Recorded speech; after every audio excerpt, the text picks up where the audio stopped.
Welcome back to Five Questions with your girl, AJ, the Suburban Princess here. I'm back with a guest whom I've met before a couple years ago. She is a legend in radio. She is the most pleasant personality, someone who definitely I love to listen to, even on her podcast, the Public Library podcast. And she's one of the many people I'm inspired with on radio. Please welcome the woman, the legend, Helen Little. I know, I wish I could put that in there. Thank you for joining Five Questions. I appreciate it. Thank you, AJ, for having me on and for having this platform. Yes, and I love the sign behind you, Helen Little Studios. I'm digging that so much. That is really, really freaking cool. Thank you. Really like that. I think I'm gonna put my name in neon once I get my my digs going. All right, so we're just gonna start with random questions that I sent you before. I want to make sure that I'm not like throwing you out there, so I wanted to at least give you an idea of what I want to ask you, but I'm not gonna do them in particular order. So since I want to start with someone who I am inspired with, I would like to know, when you were growing up or even when you didn't do radio, who inspired you the most? My first sources of inspiration would definitely be my parents. And I laugh about how the lessons they instilled on us, I turned it into a career. You could not conjugate verbs incorrectly in my parents' house. You know, you had to enunciate, you had to be able to, carry a conversation and, speak a certain way. My father was a minister, so he spoke for a living. My mother was a teacher and a librarian, so both of them were accustomed to getting up in front of people and delivering, content, for lack of a better word. Yeah, that's what the sermons are now. They're content. Right? Sermons and lessons are now content. Right. So that's the initial thing. It was kind of expected of me to be able to speak a certain way. From there, I fell in love with listening to the radio, and you didn't hear a lot of women on the radio back then. And I'm from North Carolina, so there were two women. One woman specifically, her name was Kitty Kennan, and she was on a rock station. I would listen to her, and it was really cool when I finally got a chance to meet her. And it was a woman on an urban station, which was called, what was it called back then? R&B or totally usually just R&B, yeah, urban. And her name was Sandy. She only used her first name, and both of them were like really smooth. Mm-hmm. And I felt like the timbre of my voice was smooth, and I felt like, okay, I could be like them. I didn't even realize though that I didn't realize when I was listening to them that I would one day have that job though. That's awesome. Because I know usually the diction that I learned came from my aunt, who was a principal at the high school I went to. She was definitely a stickler for language. My mom even at times, she even gets mad when I text her something and I didn't abbreviate it or do it. She'll be like, don't do that. But that doesn't look right. Especially right. She gets on me. But okay, so I want to ask you, in this time, like I said, I created this whole show basically in quarantine, in lockdown. And so now we're out of lockdown with everything kind of still obviously being in a very volatile, really fragile period right now. Do you think that social media has helped or hindered spreading useful information or harmful? What is your outtake on social media now? I don't think it's one or the other. I think, radio is what I believe is the original social media. And what that is that you could be in Jenkintown and I could be in Yardley, and we could both turn on the radio station and hear the same thing. And then we run into each other and say, did you hear what such and such said? And have it be a third party to what was coming through the speakers of our radio. Then when they started having like nationally syndicated programs, you saw that the social network of people who were listening to Tom Joyner in Florida were talking to people listening to Tom Joyner in Michigan. Mm-hmm. And you're able to have this common denominator that brings you together. And that's, in my opinion, what social media is to begin with. It's I'm here, you're here, and we're connecting over the same thing in some way.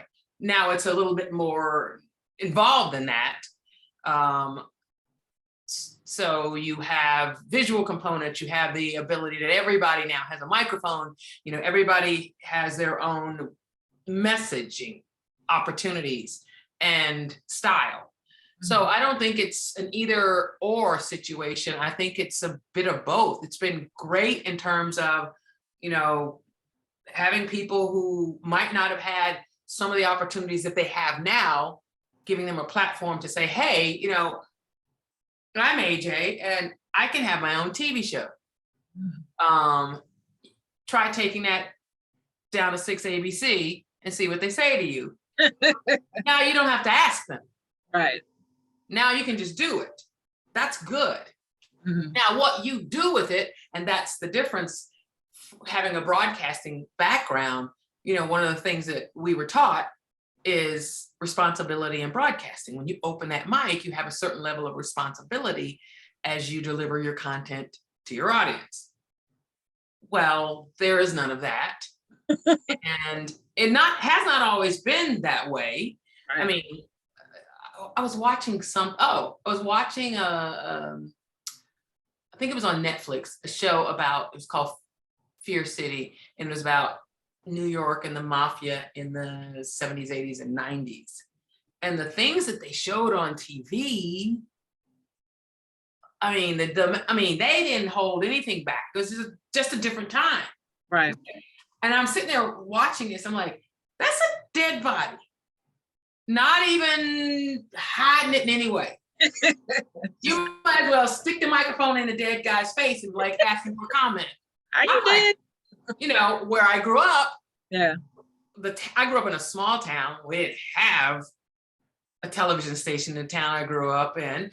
And we probably didn't have that kind of crime either in the stations that I was able to access. Right. So it's like, I hadn't seen that before. Right. Now it's done. It's more tastefully done. I'm using the word tasteful. I don't know if that's the right word.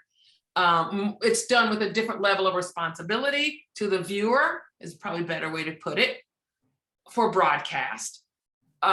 For anyone with a camera, which is anyone with a phone, which today is anyone, they're going to show you anything. Right. So that may not be neither here nor there, good nor bad, because we've seen how it has been a part of helping to shape social justice. Yeah. So it's a lot of different things. First of all, I don't believe in the words good and bad anyway. Things just either they are or they aren't, as opposed to being good and bad. Because to me, that's too finite. I don't believe that blank is good and blank is bad. There's probably a little bit of all of that in everything. Chocolate is good. Chocolate is bad. You're right. I dig it. Now, what are the signs of, in an industry like this, that, like you said, everybody is pretty much making up their own rules? But that's not what I said. Well, not making up your own rules, but I guess that's how I interpret it. I'll take it back. Making up their own rules because they're not being mindful of what they're putting out there. So we're seeing everything. Everybody has the opportunity to create whatever it is they want to create. True. So there's more, I guess, creative license, I guess I could say. Creative license, yeah. Maybe. Yeah, and then depending on what creative, that's subjective. But what are the signs of, in your opinion, of an ambitious or driven person? Do you feel like there's people that are just doing stuff to do it, or do you feel like there has to be a sign that someone has an intention with what they're putting out there, their content per se? What are those signs of someone who you feel like you know exactly their focus, what they're doing? What does that look like? Well, it's different in every field. If you want to be a farmer, for example, and you're willing to get up before the sun comes up and you're going to go out and work hard and do the things that farmers do, your level of ambition in that area is going to be very different from someone who wants to invent something, Yeah. or from someone who wants to write a song, or someone who wants to be president, so, and ambition is different, and depending on the, like for me to give my perspective on ambition, I can say, oh, if I think you want to be on the radio, and the level of ambition that you might have might be that you just start broadcasting, or with what you have. I mean, you can create a radio show with a phone now. You don't have to wait for somebody to give you a shift at a radio station in order to start some sort of cast. Mhm. And to me, doing it is the ambition. Learning about it, researching it, networking, finding out as much about what it is that you're trying to do that you want to do. I mean, that's how I approach a lot of things, and and figuring out my way into it. But for me, it's always been to just try to start doing it. Got you. Because I think I wanted to think about in terms, when I tried to word that question as best as I could, obviously it was kind of all over the place, but if I wanted to apply to a job to work with you, Mm-hmm. I think you could tell right off the bat whether or not you could tell that I was focused or driven, or is it just something you're just like, well, I'll just go by what the work that she does and then I'll know, as opposed to just as soon as they walk in my office, I can already tell you don't have any confidence. No.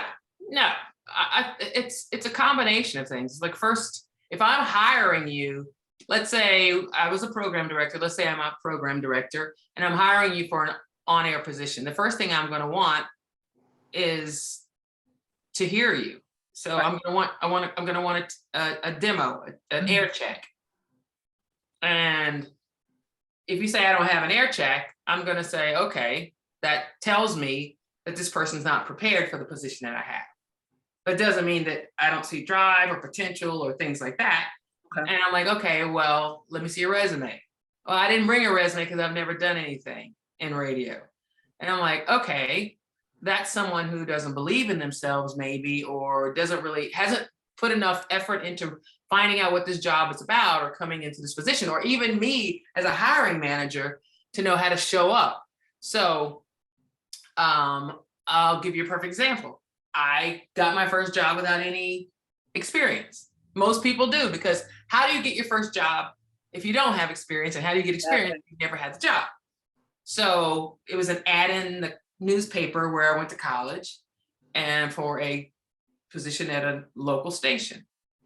And it said no experience necessary. So first thing I start doing is getting excited. I'm like, oh my God, this is no experience necessary. I mean, I can actually walk in and possibly get this job. Mhm. So I'm talking to people. I find out my neighbor that lived across the hall, he worked at the public television station. He says, oh, we've got a broadcast booth. You can go in and do an air check. And I'm like, an air check? He said, well, yeah, it's like a demo. He says, bring some of your records. I'll set you up. You can put your voice on tape. So I basically put my voice on a reel-to-reel tape. Nobody did that. I didn't know that. That's I didn't have the information. But I take my reel-to-reel, and it's got my voice on it. And the guy actually laughed at it because it was hilarious, because it was really bad, but I made the effort.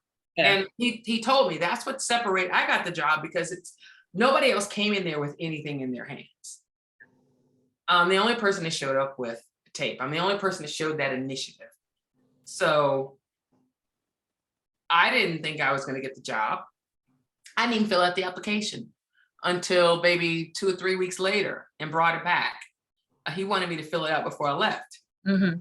And so when I came back to drop off the application after several weeks, I just dropped it at the receptionist and left. And he came running out the building.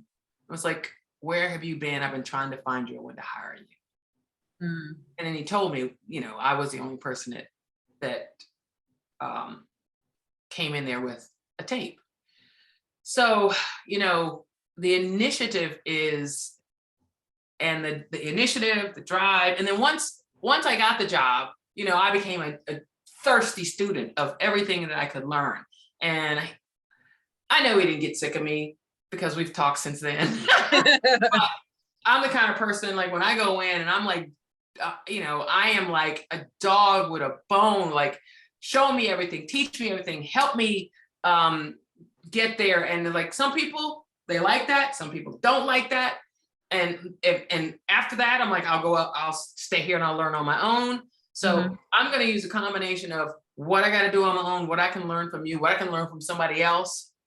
And that's what's motivated me and moved me through my career, and very competitive with myself. I've always been driven though. When there's something I set my mind to, watch out. Yeah, I've heard clips and I've read articles. I'm like, I think that's one thing that everyone has said about you is that, Helen's just determined she'd be in there. I'm like, you know what? I kind of wish that I had just followed through with that, but now I realize I'm my own worst enemy. And I think that I've learned that has to die because I just don't feel like there's anything I'm really passionate about other than music, radio, TV, some kind of form of entertainment, but mostly radio and music because I love music. And that is why I want to talk. You said something about yourself that was very unkind. And until you change that kind of language, yes. I'm my own worst enemy. I'm my biggest champion. I love me. Me and me. Ooh.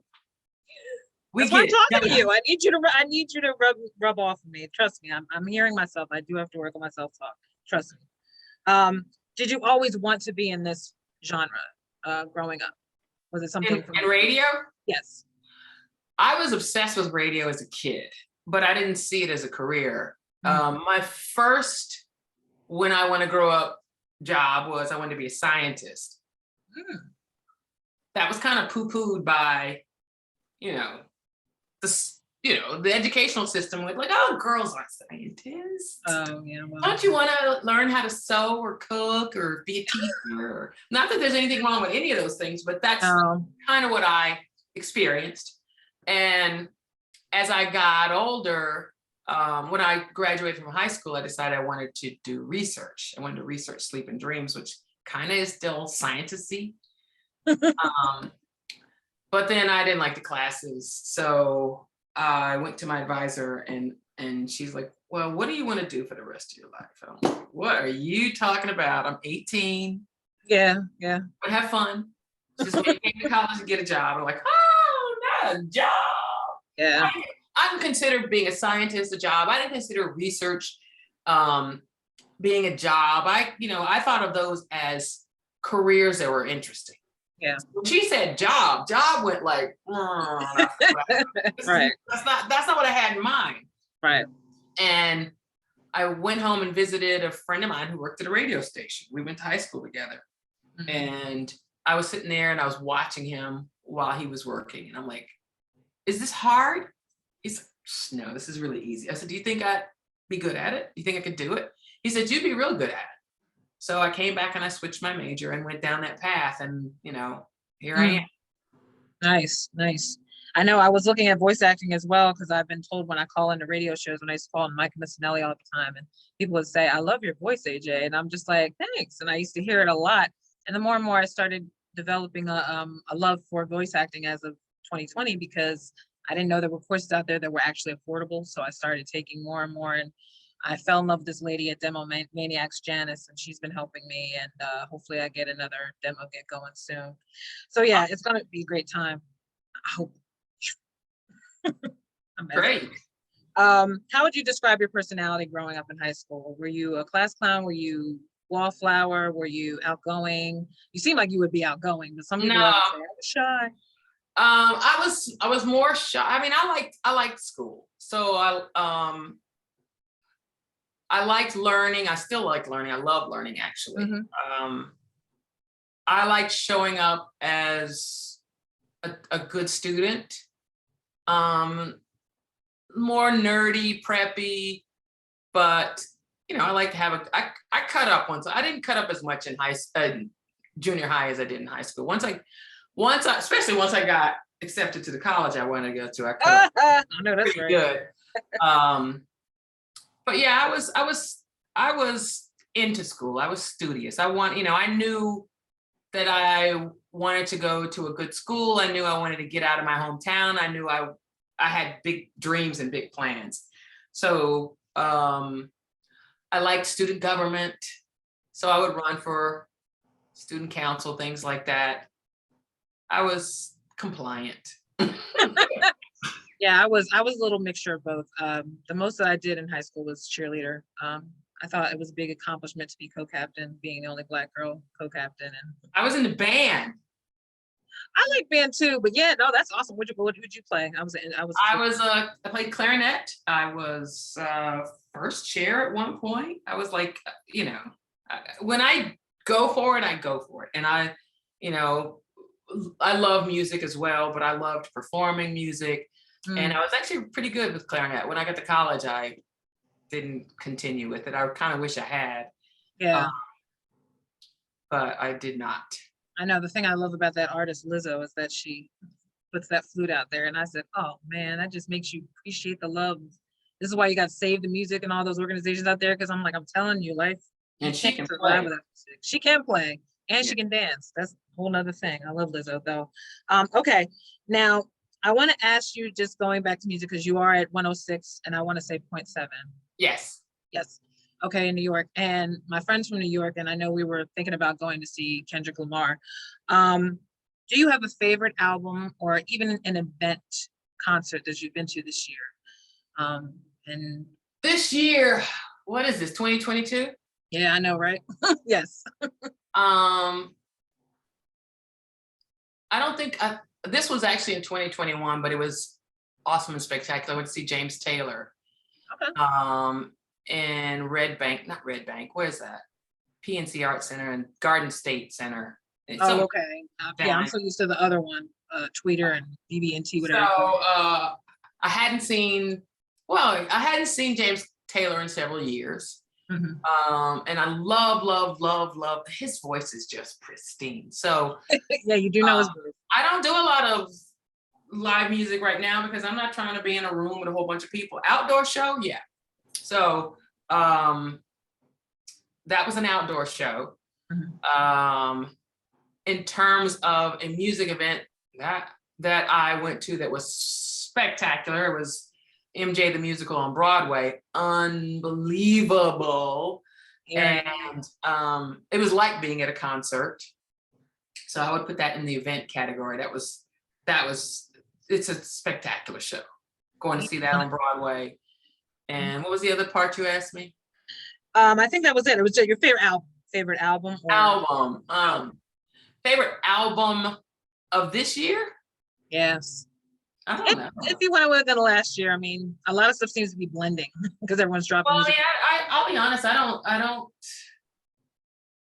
don't listen to albums like I used to because I don't think they make albums like they used to. So, yeah. I mean, when you say an album, I get a visual picture of a black disc that's 12 inches wide that has about 10 songs on it. Mm-hmm. So now I don't think of music in terms of albums. I think of music in terms of songs. Because right. That's kind of how we get music these days. I mean, I know Beyonce is putting out an album, and I think it has 16 tracks, and they do have albums. I just rarely consume an album. I get that. I think that's why also too people keep releasing vinyl now to kind of bring that feeling back, because we don't have that feeling of albums anymore. You stream everything and everything is a song. I listened to Adele's album because she played the whole thing. That was good. I was crying through that actually one song the other weekend. And I was just like, hormones. Anyway, I was trying not to be that girl to be all wrapped up in it, but I was like, I'm sorry. That song, Hold On, is just it really got me one day when I was working from home and I had it in the background. I was just like, oh, suddenly the quiver of the lip. Yeah. I was like, dang you, Adele. I mean, I love her, but Lord Jesus, I'm telling you, she can pull it out of you. Even though she's younger than me, that's hilarious. She has such an old soul. And yes, she does. I see her in concert. But yeah, albums for me, I love the Silk Sonic album. I know that's probably a year old now, but that's the last. That's a good one. Yeah, that went all the way through. I like them, period. I would like to go see them in concert. Yeah, Vegas, it would have been nice, but that price ticket, I was like, that's a lot going on there. And I don't have that much PTO. But Helen, inspire me to work on my self-talk and to work on my delivery. Look, my name is Elena Jones, and I believe that I belong on radio. At this point, I'm practicing right now because I want to be able to transition from my 9 to 5 at some point.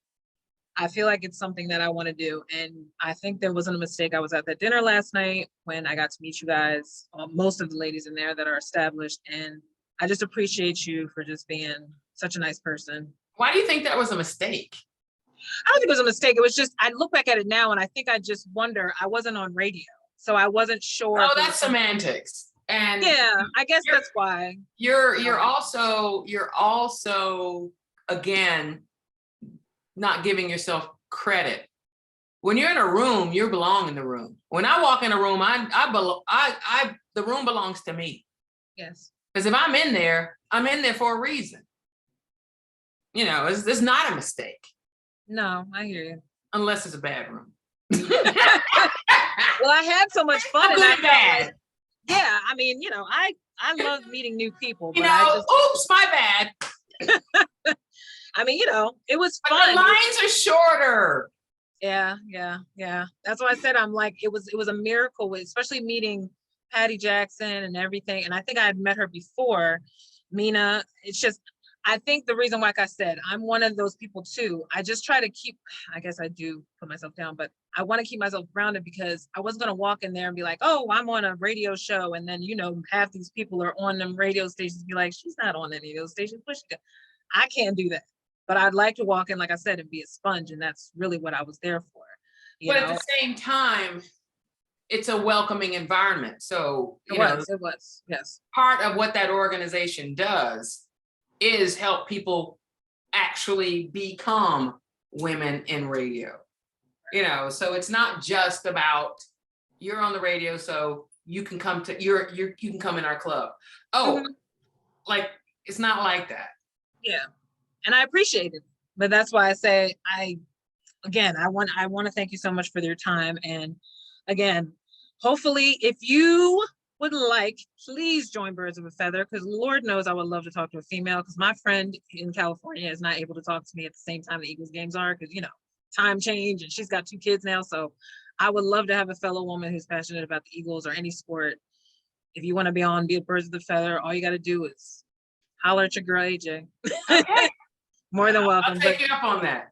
Thank you very much for joining 5 Questions, Helen, and you have a blessed week. And yes, I'll be listening to your podcast and 106.7 as well. Thank you. Thank you so much, AJ. Keep believing in yourself. Keep reaching for your dreams because it's already there for you. You just have to claim it. I appreciate you. Thank you so much. God bless. All right. Bye. Bye-bye.